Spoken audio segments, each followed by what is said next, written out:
తెలంగాణ రాష్ట్రం భారతదేశంలో వేగంగా అభివృద్ధి చెందుతున్న రాష్ట్రమని తెలంగాణ శాసనమండలి చైర్మన్ గుత్తా సుఖేందర్ రెడ్డి తెలిపారు.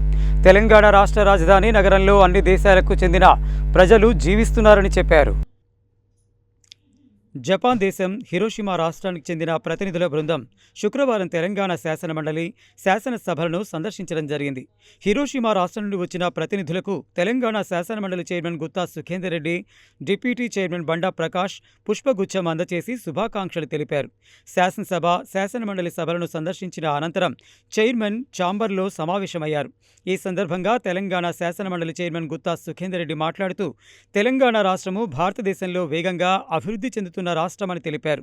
తెలంగాణ రాష్ట్ర రాజధాని నగరంలో అన్ని దేశాలకు చెందిన ప్రజలు జీవిస్తున్నారని, తమ బిజినెస్ కార్యక్రమాలను నిర్వహిస్తున్నట్లు వివరించారు. తెలంగాణ రాష్ట్రంలో ఉన్న శాసనసభ, శాసనమండలి సభ్యులు చట్టాలను రూపొందించడంలో విజయవంతంగా పనిచేస్తున్నట్లు ఆయన చెప్పారు. తెలంగాణ రాష్ట్రంలో ఉన్న ఎమ్మెల్యేలు, ఎమ్మెల్సీలు నిరంతరం ప్రజల్లో ఉంటూ ప్రజల సమస్యల పరిష్కారం కొరకు పనిచేస్తున్నట్లు సుఖేందర్ రెడ్డి తెలిపారు. తెలంగాణ రాష్ట్ర ముఖ్యమంత్రి రేవంత్ రెడ్డి విజన్తో రాష్ట్రం అన్ని రంగాల్లో అభివృద్ధి చెందుతుందని ఆయన వివరించారు. హిరోషిమా ప్రతినిధులు తమ రాష్ట్రాన్ని సందర్శించడం శుభ పరిణామమని ఆయన చెప్పారు.